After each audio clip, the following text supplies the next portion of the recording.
OK, this is the football show. The breaking news comes from the world of cricket. We're going to break away to focus on that before we talk football a little bit later on in a huge weekend, a huge week, I should say, of European football. But as you can see, Ben Stokes has been appointed captain of the England men's test team by the England-Wales Cricket Board. Now, he succeeds Joe Root and becomes the 81st captain of the England men's team. The ECB interim chair and chief executive officer approved the appointment following the recommendation by Rob Key, the managing director. And he talks about being honoured to be given the chance to lead the England test team. We can hear from Rob Key himself now. Let's hand you over to James at Lord's. Yes, England's new managing director of men's cricket is alongside me. Rob, you've made your first big decision. Ben Stokes will succeed Joe Root as test captain. Why, Ben? I just think the time is right for him, actually. Obviously, Joe's resigned in the position, and that's led the way for Ben to do it. I think that ultimately he's been a leader in that dressing room for a long, long time. You know, it's not the case that Ben Stokes hasn't been. He's been the one that people have turned to a lot of the time. He's the one that people follow, along with Joe Root when he was doing it. He'll be a strong leader, make no mistake about that. I think he's got a good cricket brain. I think everything that he's done has got him to this point. Yeah, he's got a hell of a lot of empathy as well. For one of those great players, he cares about the people around him. He has understanding for why people struggle.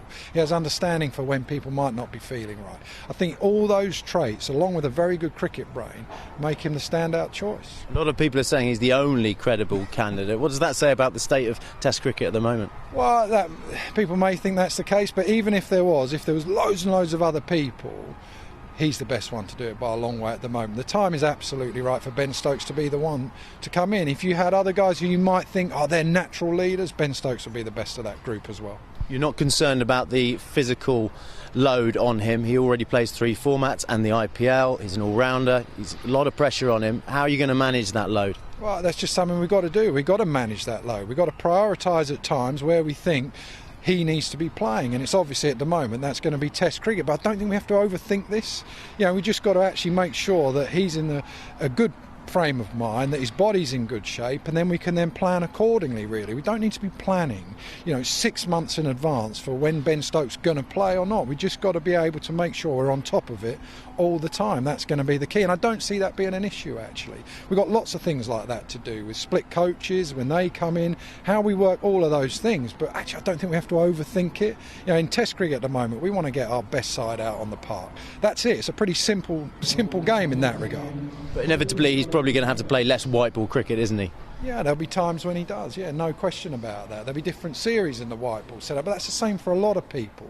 Jofra Archer, it's people like those multi-format cricketers now, we are going to have to be smart with how we use them, using them at the right time. So for the optimum series, we get them at their very best. That's the absolute key. And it's a juggling act with all of that, as it has been, but we just got to get that right, but we just don't have to overthink it, in my opinion. You mentioned his mental well-being. He took that break from cricket last summer because of that. Any concerns there? Have you talked to him about that? Yeah, I've spoken to him. I've spoken to a lot of people as well around him. And what I would say, and I've been in this job now a week, and what I would say is that the last 2 years for the England cricket team, with what they've had to deal with, for Gilo, people like that, I have a lot of empathy for them now, because you get into these jobs. I'm into this job because you want to try and make a difference. You want to try and win a few cricket games and send English cricket on the right path. And for the last 2 years, all those people in that setup, but they've been thinking about, can we have breakfast in the bubble? Where can we have breakfast? Can we do this? Can someone use the swimming pool? That's not why I'm in this job. That's not why Ashley Giles would have been in this job. Ben Stokes, people like that. Joe Root as a captain. And let's just hope we can move on from that. And our focus can totally be on how do we win the next game? How do we go about winning a few test series? How do we go about winning white ball cricket, the T20 World Cup, all that type of stuff, rather than worrying about what's going on in bubbles. That's got to be behind us now. And I feel for all of those guys who have been in that situation for the last 2 years. And I know the whole country, the whole world's had issues with that. And it's not been perfect for anyone. Let's just hope in English cricket we can move on from it. Do you think without the bubble situation, Ben Stokes' mental strains will be reduced and that will help? Do you know what? I think everyone's mental strains will be reduced massively, actually, because I think that has been such a big issue looking back with the cricket they've played, and they've had to do it. They've done the right thing, these players. There's absolutely no question about that. But I think in terms of mental well-being, it's got to be better for everyone. You know, look at the rest of the country. You know, it's in a much better position because of stuff like that. Let's just hope we can as well in English cricket. How's his physical well-being? He's had a lot of injuries. He's got a knee injury at the moment. Is he going to be fully fit for that first test to bowl and bat, do you think? Yeah, at the moment that's absolutely what we think, and he's practicing hard. He's got a hard week of practice this week to make sure that the knee stands up well, but he's going to have to be careful. You know, the absolute priority, obviously, is him being right for that first test match to play as the best cricketer in the world, as an all-rounder, being able to bat, bowl, do everything he can, and captain, all these things that he's going to have to do and take on now, and that's the absolute priority, and we've got to do everything right so that he's ready to do that. And who will be his vice-captain? Is Joe Root an option there? There's plenty of options with that. Again, I'm not going to overthink that at the moment. I think there's plenty of people who can stand in and do that job and do it very, very well. There's lots of different ways vice-captains come into it. It might be he's got to nip off for half an hour, and there's people who can do all of that type of stuff. I've got no issue and no concern really with who the vice-captain can be. You know, it could just be pretty fluid for a period. And what about Stuart Broad and James Anderson, left out of the Caribbean tour? Will they come back in this summer? Yeah, they will. I said to them before it got announced that I was doing this job, I said to both of them that I rang them up and just said, look, in my opinion, you're both available for selection. Can't promise you that you're going to play all that type of stuff, but you're just available for selection. And then Ben Stokes was very clear on the fact that he wants Jimmy and Broady to come back in. Now, it will purely be done on what is the best 11 to win that first test match. Nothing more, nothing less. And if they're in that, which there's every chance they will be because they're two great bowlers, then they play. And how did they take it? How are they? Because they'll obviously be hurting, won't they? Yeah, well, they were fine actually. They just want to continue on this journey that they've been on. They just didn't want it to finish in the way that it possibly might have done. So they're obviously both very happy and pleased to be up for selection for that first test match.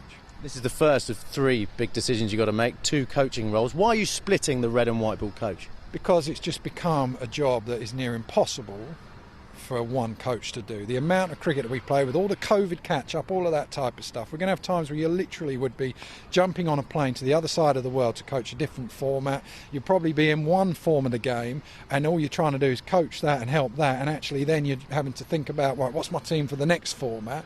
So I just don't think it's possible really, but I would say one thing with that whole coaching system: we just want the very best people. We'll do that and then we'll build the structure around them. We try and get the best people and then let the rest of it take care of itself. Have you made contact with anyone yet? Look, there's people who have applied for the job. There's lots of, from what I've seen, there's lots of exciting options in terms of coaching, and I'm doing my digging on people now. I'm going around looking, making sure. There's a lot of people I know in English cricket and world cricket, and my job at the moment is to just try and work out a little bit about the ones I don't know so much about and see who I think is suitable to do that role. Is Gary Kirsten the front runner at the moment? There's a lot of people that people are writing about. Every morning I think I wake up and see who I've supposed to have been talking to. I think Gary Kirsten would be very good at that job. I think all the names that I've seen in the papers, I think lots of them, all of them to be honest, would be very good if they got the chance to do it. It's just finding out who the best is. Justin Langer, have you talked to him or is he out of the running? No, I think I'm sort of looking at everyone around. I haven't spoken to people yet. I'm just doing the digging on these to find out exactly what they're like as coaches, So no one is out of the running so far, Collar. You can take that, and it's for me to try and the people I trust to try and work out who the best is to work with. Obviously Ben Stokes, then you've got Owen Morgan, and whatever's going to happen with white ball cricket, 2 very different sides. It's for me to try and work out who's the best to lead England forward. And finally, how difficult a decision was this, moving from the commentary box to this position? And who did you talk to? Did you talk to Nasser Hussain, Michael Atherton? Are you looking forward to them talking about you? What's it been like?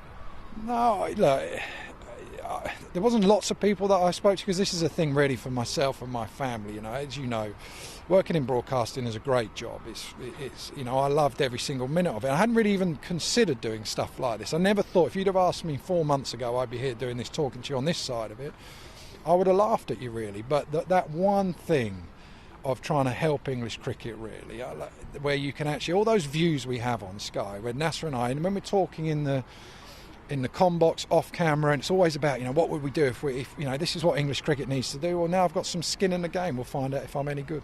OK, Rob, thank you very much. Good luck with it. There we are then, new Managing Director Rob Key here at Lord's, facing the media. Thanks, Rob. And he's made his first big decision because Ben Stokes is going to succeed Joe Root as the Test captain. He's got 2 more big appointments to make, the Red Bull coach and the White Bull coach, which should be settled around about mid-May.